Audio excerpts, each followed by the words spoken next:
L'OL sait qu'il risquera gros, le 8 décembre devant la commission de discipline de la LFP, en raison de la bouteille jetée par l'un de ses supporters sur Dimitri Payet, le 21 novembre. Le club lyonnais a publié ce mardi un communiqué, dans lequel il annonce l'installation de filets de protection devant les 2 virages de supporters. Déjà vu au Parc OL durant 2 saisons européennes après les graves incidents du match contre Beşiktaş, ceux-ci déplaisent fortement aux supporters. Un acte isolé mais une sanction collective à l'encontre de ces 2 virages de supporters. C'est la réflexion que se font de nombreux passionnés de l'OL, ce mardi, à la lecture du communiqué publié par le club sur son site. 9 jours après l'interruption du match contre l'OM en raison d'un jet de bouteille sur Dimitri Payet, l'OL indique ainsi qu'il installera des filets devant les virages. Nous le faisons à contre-cœur, assure à 20 minutes le stadium manager lyonnais Xavier Pierrot.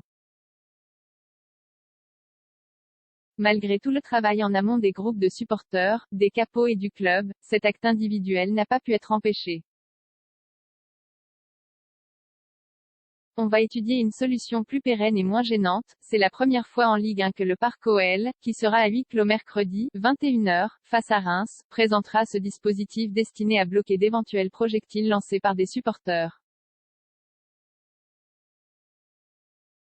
Le club veut se couvrir au maximum, à l'image de l'OGC Nice, qui avait pris la même initiative à la suite de son match contre l'OM marqué par un autre lancer de bouteille sur Dimitri Payet, et par un envahissement de terrain. L'OL a donc tenu à vite réagir en misant sur des filets de protection.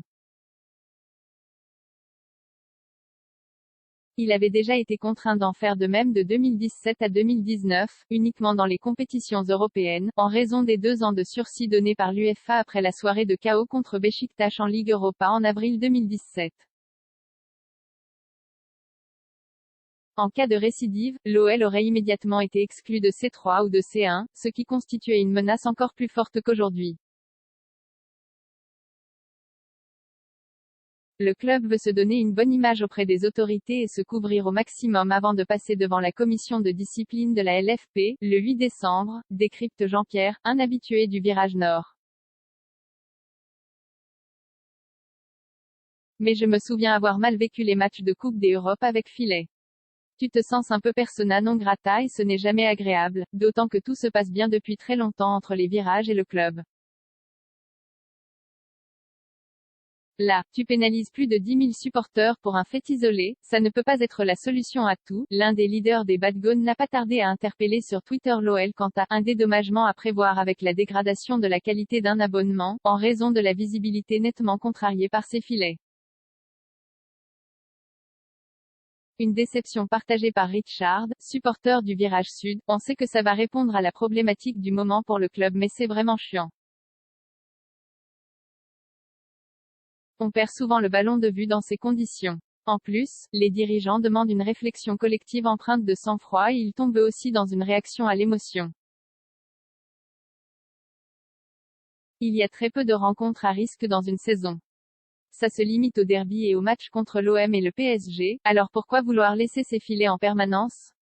Ça ne peut pas être la solution à tout. En place depuis longtemps du côté de l'OM et de l'AS, ce dispositif n'est d'ailleurs pas gage de réussite. Que ce soit au Vélodrome ou à Geoffroy Guichard, les filets n'ont pas empêché les incidents réguliers, comme les jets de projectiles multiples lors d'OM-PSG ou les fumigènes ayant atterri sur la pelouse et même brûlé les filets. D'un but avant le coup d'envoi d'Assangé. Ces filets peuvent certes retenir des projectiles, précise Jean-Pierre. Mais si vraiment des mecs ont envie de balancer des torches ou des bouteilles sur la pelouse, croyez-moi, ils y parviendront. Un commentaire 0 partage partagé sur Messenger, partagé sur Facebook, partagé sur Twitter, partagé sur Flipboard, partagé sur Pinterest, partagé sur LinkedIn, envoyé par mail, sauvegarder une faute? Imprimé.